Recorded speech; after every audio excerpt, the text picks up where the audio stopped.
Okay, so really quick, I want to go through a couple documents here.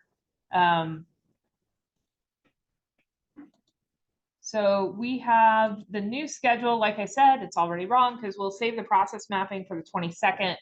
And so I moved some things around based on those survey results to give a little extra time.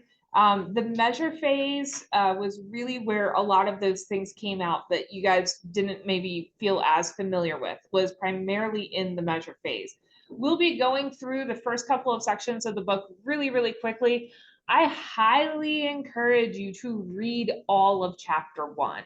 It's a PDF online, it's free. So everybody has the book. I highly encourage you to actually read that full chapter. You do not need to read chapter 2, by the way.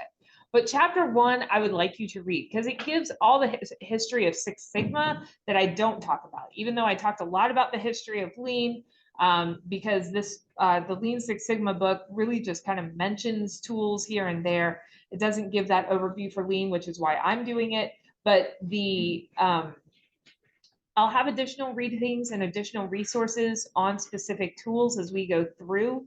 But really, the measure, analyze, control is where all those tools are primarily used. The define, well, analyze as well. We'll see some of that. So as we go through those phases later in the semester, we'll be hitting some specific tools, some statistical models, some mapping tools, some of the things that you weren't familiar with. And as we move through those, I'll have those additional supports for you. But I tried to give a little more time based on those survey results. If you look here for the survey results, again, you see measure, measure, measure, measure, measure. These are all things that would typically come up in that section of a DMAIC project. So that's where I padded some more time. Define also came up. We'll have some additional readings and we'll be moving into that. Not so much with analyze. A lot of you had a statistical course at some point, so most of that stuff. Also, if you had McDonald's class, looking at some of like the NNP charts and the X bar and R charts, things like that. Those are all things I'll have resources for. So at the point in time that we're talking about it, if you're like, yeah, I know what it is, but I really don't know how to interpret it anymore, or I couldn't make one on my own anymore, that's where these resources might be able to help you out. So we'll have that as we go through. And so that's why the schedule changed. The new schedule is posted to Blackboard. I'm not going to start here at this case study, but I do want to show you in the content, the case studies are there at the very top. I also added the link for the YouTube channel specific to 341. So if you are ever out, you can always Zoom synchronously like Denise is doing right now. You can also come back to it asynchronously later. So I'm recording and posting every lecture to my YouTube channel. And so those will be available to you because sleep happens, experiences happen, conferences, sports, all of those things can get in the way. And I don't want you missing content because as a Monday, Wednesday class, we're already losing out on a whole bunch of Mondays because of everything, Solar Palooza and MLK and all that. So that should hopefully help out a little bit. So technically we're in week 2. I did update the lecture file. It's a little shorter, so I cleaned it up a little bit and I reposted that to Blackboard. So if you had been working off the earlier one and you want to update that, that's fine. Otherwise, you can delete some slides on your own. And then I moved that assignment of the value stream map to week 3 because that's when it's actually going to be due. And again, we'll start that at the start of our next class. So we won't be doing that now. So what I will do is fast forward. We had gotten through all of our wastes and our concept of process mapping. And we were up to slide 29. And so we'll launch into some lean tools. Now, again, I'm going to go a little bit quickly here because I'll have, unlike the videos for lecture, that's obviously a class session, the videos on specific tools will be snippets, 5-10 minutes to just go over a targeted approach for that specific thing. I always encourage you please, if I'm saying something and you don't know what I'm talking about and I'm going quickly saying, of course you already know, send me an email, like right then and there, or write it down on a piece of paper and hand it to me before you walk out of here into Kicklighters class, because I need to know what you don't know. I can make assumptions based on some responses, but I don't want one person out there left hanging and you're hoping to get your green certification and you don't because you're missing content knowledge and I just didn't realize you were missing it. So please, please, please give me information on what you need. Don't be embarrassed. You can do it anonymously if you want, but really don't be embarrassed. Like you don't know what you don't know. Like the only way to know it is to learn. That's why we do this. So starting with standard work. So if you had actually made a process flow, we could be referring to it. But if you think about the process, so somebody, let's see, Josh Field, tell me how you brush your teeth. Just describe it step by step. How do you brush your teeth? Get my toothbrush out, toothbrush head on it, water, toothpaste, then brush my teeth. Starting in bottom right, work my way up and around. Rinse. Oh, you go up first instead of over? You don't do the whole lower jaw? Over and then, okay. Yeah. See, people have patterns on how they navigate their mouth. That's why that's. And then rinse off toothbrush head and then do it. All right. So everything's a process and you can standardize any process. So literally how you brush your teeth, we could make that a standardized process. And by the way, I've done this in rooms with adult learners to just really quickly show how quickly people will argue and like die on a hill to defend their way. Like, no, you've got to go up and then over and like, you know, oh, you've got to spend some time on your gums. Oh, you've got to brush your tongue. No, you need a tongue scraper. No, you need this type of mouthwash. Like, you need a water pick. Like, people get opinionated about their oral hygiene. Obviously, we're not British, so like that's the starting point. But thank you for laughing, Cody. So when we think about a process, everything's a process, and every process can be standardized. But just like brushing our teeth can cause some consternation as people don't want to change what they've always done, it's the same in the workplace. People don't want to change what they've always done. So standard work is useless unless people are actually following it. So having a standard operating procedure that no one follows is the useless death of a tree. Having a job sheet that people check off and promptly ignore because they just do their own thing anyway is useless. We were talking before class started about a sign-in sheet here at the AE because everybody just walked past it. So obviously it's not very functional if nobody's using it for its intended use, right? So standard work is one of those incredibly easy and incredibly difficult lean tools, because to make standard work is pretty rudimentary. Map the process, document the process, make sure you have all the relevant details in the process. Making people follow standard work every single time, everybody, nearly impossible. So standard work, like some of our other tools, is going to be an example of one of those difficult, easy things to do. But if it's not standardized, it's really hard to measure. Because if we don't know that we're doing it one set way, it's really hard for us to document. And so the DMAIC process requires understanding the steps of a process so that we can measure the process, because you cannot improve what you cannot measure. And if you're taking notes, like my precious Leo, who takes copious notes in every class, you cannot, thank you, Kyle, his hands moved to the keyboard. You cannot improve what you cannot measure. Period, stop. You cannot improve what you cannot measure. Because without standards, this data is meaningless. Sure, we collected data, but who cares? What does that mean? Is it good? Is it bad? Cody, is it good? Is it bad? It's pretty neutral. Neutral. I asked good or bad, and he gave me a third option. Excellent. Describe to me why you feel it's neutral. It's just all over the place. Highs and lows. Okay. So if these mapped your grades throughout your semesters here, would you feel neutral about it? Would having both highs and lows be a good thing? Neutral's a C, yeah, All right. Again, standards here. Neutral's a C, then that means you got at least 2 classes where you got like I think she was saying this is like all the assignments for one class. That might actually even out like that. That's not evening out to an A, Josh. I don't know what sort of math you do, but that doesn't even out to an A. Okay. What if you add a line? What if you add a standard? then it's bad. You're a little below. A little, okay, yeah.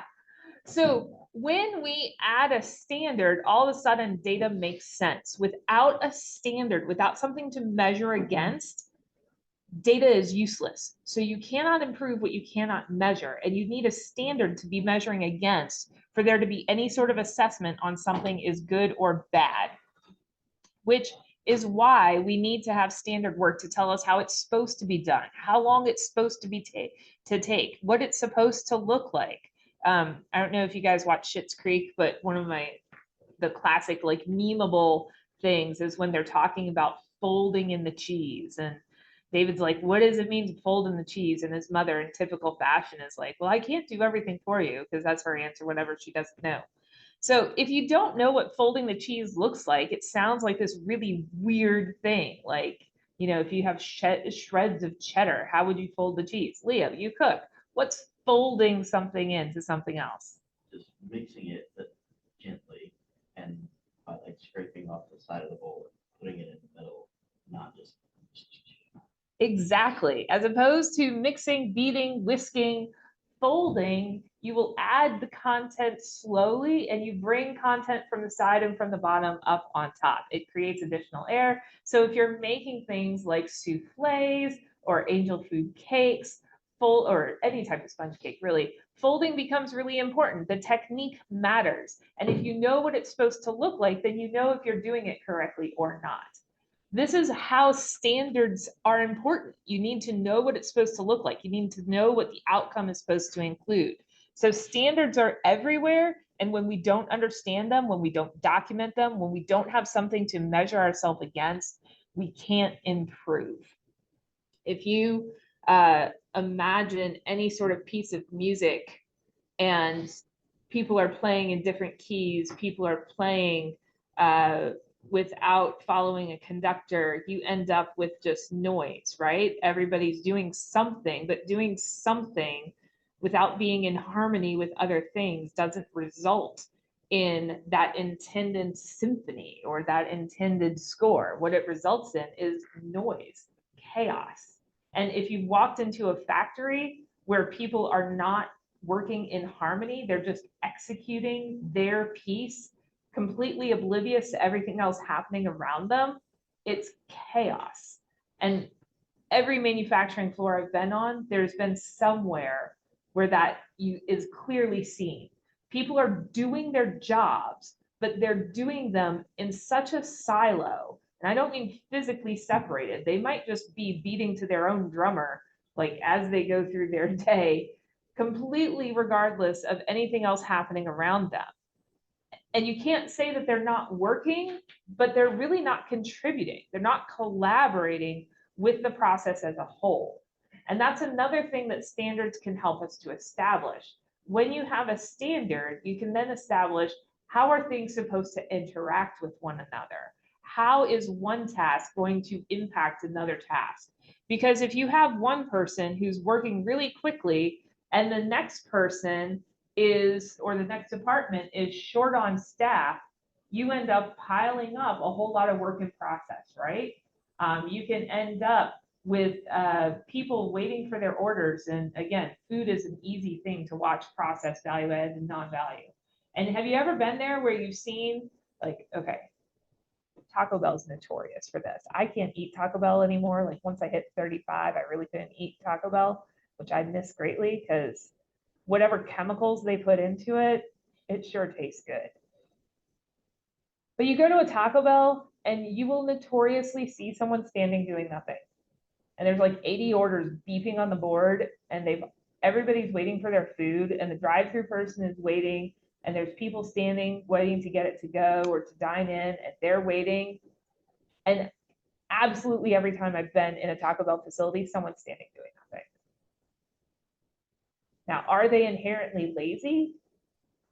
Or have they been told your job description is XYZ and they're just waiting because it's not yet time to do XYZ? So yes, they're not taking the initiative to help out with, LMN, but their job description is do XYZ and they can't do it. We see these in processes all the time. If you're going into work later today, I'm sure you'll see it like as you walk through the door. Oh, well, yeah, a great example is when the printer breaks, the machine printer breaks. So the former is still making cups. So the guy at the former has to put them in a box to be printed later on. But what's supposed to happen is the printer person is supposed to come help pack the parts, but that never happens. So you end up just overworking one guy, and the printer guy just stands there not doing anything because his machine's broken. So we see these types of situations all the time, and you can ask them and they're actually fulfilling their job description, but they're not working in collaboration. They're not working in concert with the rest of their group. And so what you get is noise. So some of the ways that we can help try to defeat this chaos is by using some of these lean tools that help you to meet these standards, that help you to build in quality, that help you to achieve your goal for whatever your tack time is, for whatever your overall level of quality is. So the Pokey Oak is a foolproof mechanism. It's something that's supposed to be mistake proof. We see examples of this like USB drives that only fit in one direction, or a battery having a different construction on the positive end and the negative end. Car batteries having red connectors and black connectors, so that when you jump a battery, that your connectors on the car and the connectors to the jumper cables all are color coded so that you can easily match them. Even if you don't understand actually what's happening, you can still understand black with black, red with red. Those types of things are meant to be foolproof mechanisms to help eliminate any chance from doing it wrong and get that better output. It also should keep the production line going, because if we're not creating mistakes, we're not having to stop. We're not having to shut down the line. We're not having to deal with rejects and defects. And so you can see a lot of our categories for waste: waiting, overproduction, rework, transportation, all of those critical wastes that we talked about last week can be offset by using mistake-proof techniques that help our process to just run more smoothly. So the 8 wastes that you learn about in Dr. McDonald's class, these lean tools intentionally work to mitigate those potential circumstances. And these tools typically impact more than one, because our wastes are all impacting each other as well. So if you don't accept a defect from a previous station and you don't create a defect, then your customer should not ever receive a defective product. This includes an internal customer, like the next step in the process, or it can include your end customer. This sounds like kind of pie in the sky, like you can't have perfection. Well, theoretically, it's really pretty straightforward. Don't do your job wrong. Everyone, all the time. Because if maintenance kept the equipment always going, and the operators always did exactly what they were supposed to do, and the engineers had made the specifications exactly to what the customers want, and so on and so forth, if everyone does their job perfectly, then the customer should always get exactly what they want, where they want it, when they want it, for how much it should cost, and the company should be profitable. Again, simple, not easy. Intuitively, everybody can understand that one mistake in one place impacts all of these other areas. And that snowball effect of these various mistakes that impacting one another is what creates these kind of chaotic circumstances where you feel like, I don't even know where to start. I don't even know how to get caught up. I had 5-year-old at my house all weekend.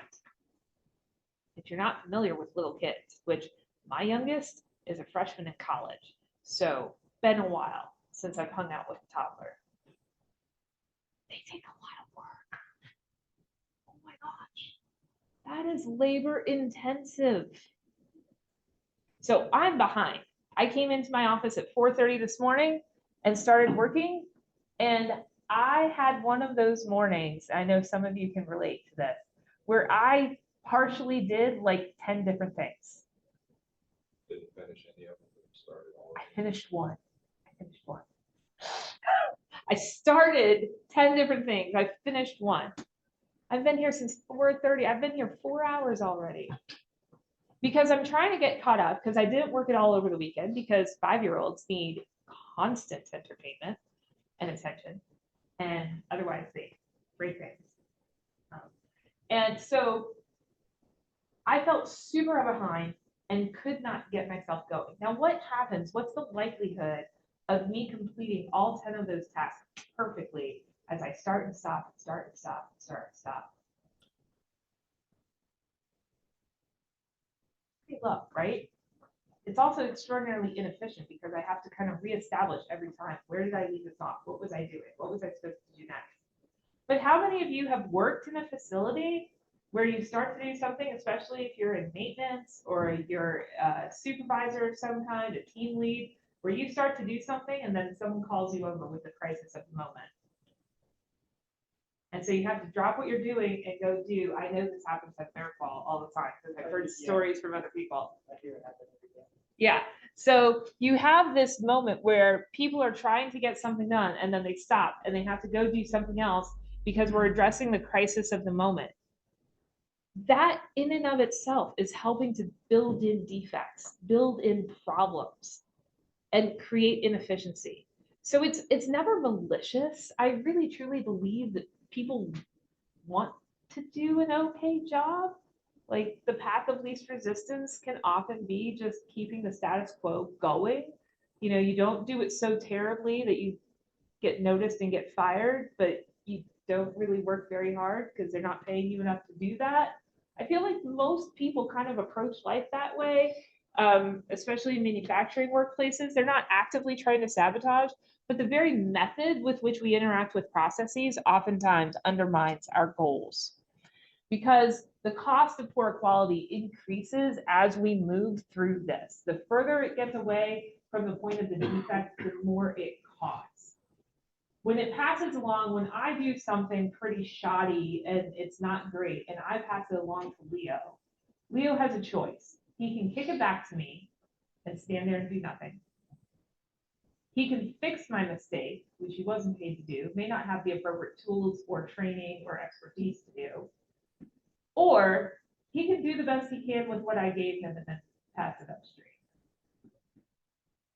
All of these scenarios happen all the time, every day, in every process. Whether it's Taco Bell and someone says, it's good enough. Or it's Barry and they say, not my job, not my problem.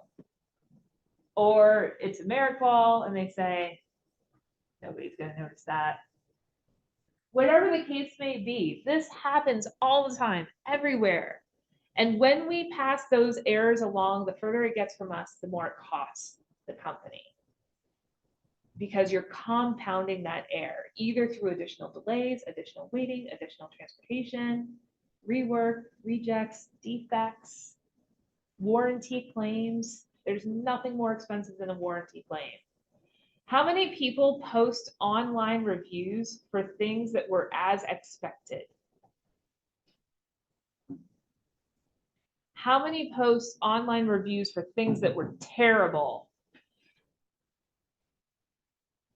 People are more likely to review things that were horrible. Everybody likes a horror story, right? So oftentimes when we face warranty claims, not only Are you losing the money that went into it the first time, losing whatever the warranty claim is, whether it's a repair or replacement? You've got all that additional cost, but you're also losing goodwill of that individual customer and every single customer that they have spoken to and told what a terrible experience they had with that. Because most of the time, if something goes as expected, not terrific, terrific we might talk about as well. But if something goes as expected, you just keep moving on through life. The world is too busy to note everything that is as expected, right? So we know really superior things, things that we love, and we have things that are terrible.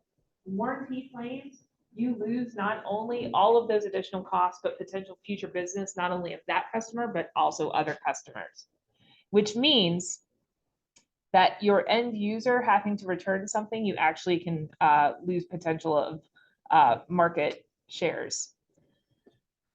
So Corning Optical, this is a really old example, but I think it's so interesting because they found that 35% of their technical drawings had errors. Over a third of their technical drawings were wrong. They were able to cut down that error rate to 0.2% using Six Sigma methodologies. So from 35.0 to 0.2. That's the power of process improvement when you know what you're looking for and you put the time in. So when we think about how we're going to improve, the first thing we have to do is we have to know where those issues are. This is part of why you have to have a standardized system, because if I have nothing to compare it to, I don't know that it's wrong. I thought it was supposed to take 5 minutes per taco at Taco Bell. I didn't realize it could be done faster. Anybody go to Jimmy John's on St. John's down by Wrights High School, like over by Franklin Street? Okay.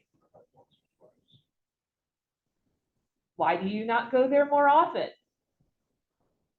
I was actually, no, now that I think about it, no, mine was worse than that. I went there with my mom when she told me that it was lunch.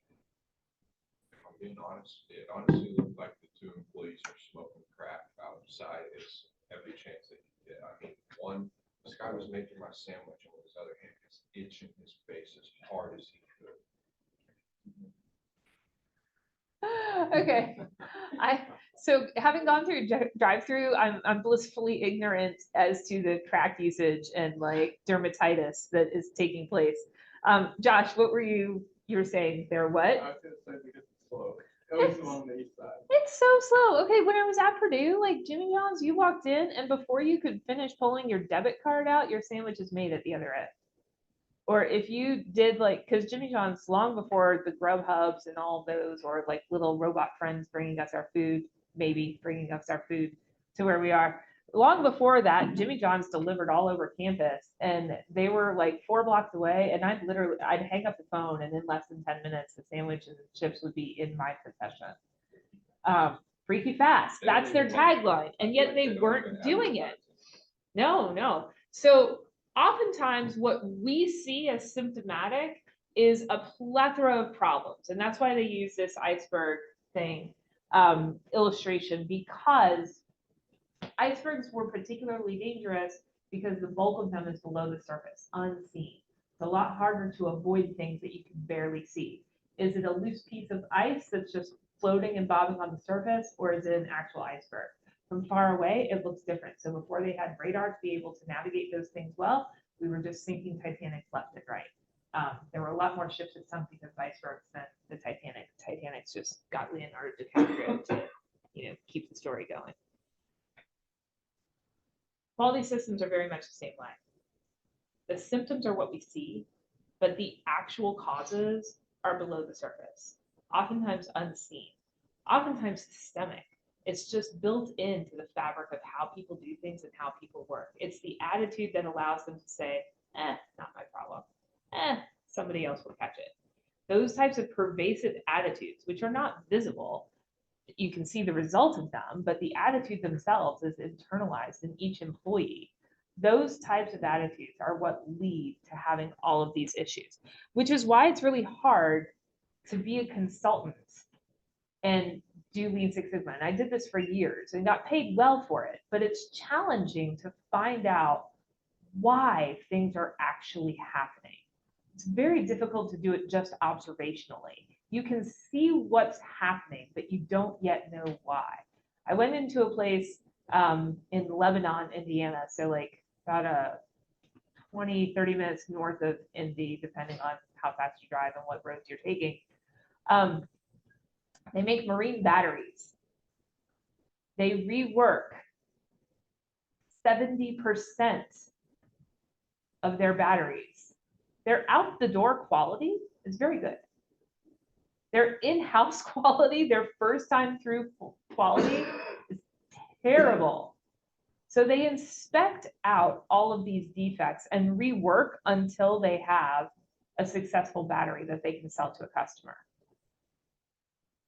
The amount of inventory that they have at all times on hand is crazy high, because when you only have 30% of your batteries get through the first time correctly, you need to have a big stockpile of inventory for customer orders, or your customers would be having really significant lead times and they'd go buy a battery from someone else. You know, Solar Splash, we were looking to buy our batteries for Solar Splash, and it was taking months to find places that had the batteries in stock.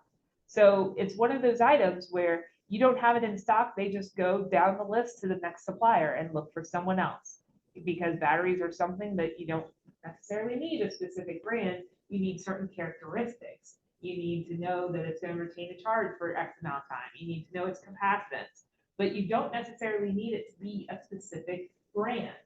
And so if your company is making bad batteries and you're not able to supply your customer, they're just going down to the next marine battery place and buying from them instead. So to keep their customers happy, they had a large amount of on-hand inventory. Now, what happens for a battery that's sitting on a shelf for a long time not being used? It loses its charge, right? So you're actually, by stocking the inventory, creating another issue that didn't previously exist. But what's the actual issue? The fact that you're making 7 bad batteries. Yeah, for every battery you make, for every batch of 100 batteries you make, only 30 of them work the first time through. That's the problem. Okay, that's easy to see. I can just get numbers. I don't even have to be on site to find that out. I can just look through numbers. Why does that happen? Why does 70% of their product come out faulty the first time through? Give me some guesses of why product is bad. Or like supplier quality, they could be getting bad stuff. Supplier quality, absolutely. Bad parts. Why else? Quality also. Now, so inspection's a waste, but we're gonna leave this up here because obviously they need to be checking their work. So we're not yet to the point that we can even identify inspection as a waste. It's a non-value add activity, but you know, you gotta crawl before you can walk, right? So we're still laying on the floor. We still haven't learned how to hold our head up yet. So we're gonna leave inspection up there. Why else? What else is an issue? Not know how to make a battery. That's the wrong process. Wrong machine. Poor quality machines that aren't being Yeah, and stuff.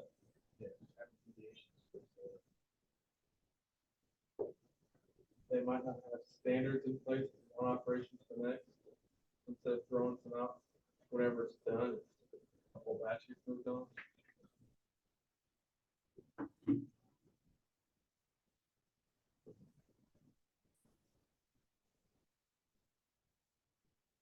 Nobody's thrown the operator under the bus yet. Well, it's, Dr. McDonald taught us that it's usually never that.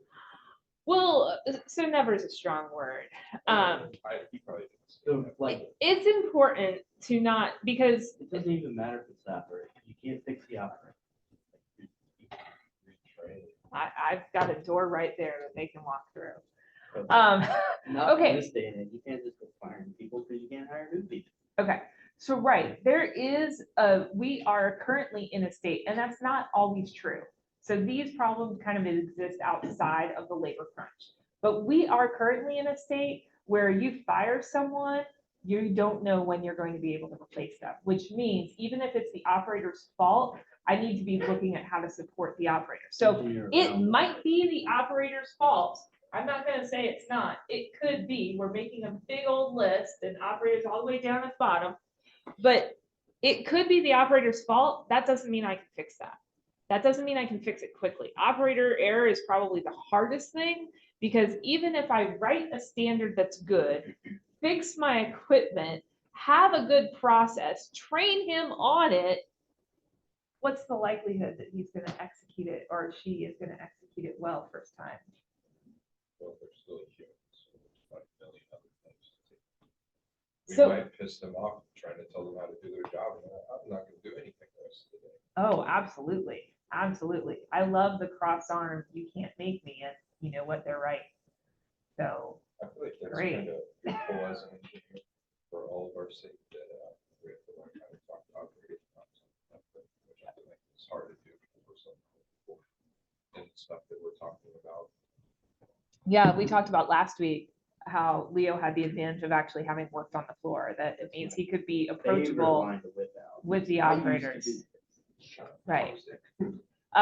UPS's leadership training program, I don't know that they do this anymore, but it used to be that anybody who was going to work in management at UPS as an engineer started out on the back of a truck. Because driving a truck is a really premium job, but the back of the truck, just loading and unloading boxes, is not. And any single engineer that got hired, we had a big UPS facility, part of their headquarters in a large distribution, because we were right outside New York City. So when I was going to college, a lot of the graduates from the industrial engineering program got hired by UPS for optimizations, and every single one of them starts at the back of the truck, material handling, because you can't fix what you don't understand. And if you haven't worked the job, you don't know the job. And so you have a 6-month onboarding going through hourly GED, must lift 40 pounds, basic requirement job, long before you get to sit in your office. Now they get paid their salary the entire time, so not everybody else handling boxes is thrilled that they're out there, because they know what they're getting paid, like X dollars an hour. The person standing next to them is getting like 3X. So that's not always fun, but from a learning the process that you're then going to be improving standpoint, it's an excellent strategy. Okay. I am out of time. We're going to stop here. For Monday, what I would like you to do is map a process. It does not have to be at work. It can be something on campus. It can even be how you do the dishes or brush your teeth or make a peanut butter and jelly sandwich. But map a process. Identify value add, non-value add. Everyone has to upload something to Blackboard before 8 a.m. Monday morning. That's the due date, 8 a.m. Monday morning. 2 or 3 of you will come up and talk through your process map. Okay? So for those of you who actually feel like you have something to share, again, it does not need to be work-based, but for those of you that feel like you have a good process to demonstrate value-added, non-value-added activities, I'll be asking people to share, but we'll only do like 2 or 3. Everybody has to upload something though. Also, if you're looking through the schedule or the handout I just gave, and you're thinking like, there was something on that survey that I didn't know and it's not on her list, please email me and let me know, because again, I'm going to be making support materials and I don't know what you need unless you tell me. All right, go have fun with Mr. Kicklighter. Hey, Denise, are you still good to meet face-to-face later today, or do you want to Zoom for that too? I can do face to face. Oh, I'm sorry. I can't, my volume is not turned up very much. I don't think. No, it's turned up all the way. Type it in the notes. I can't hear you. I said I can do face to face.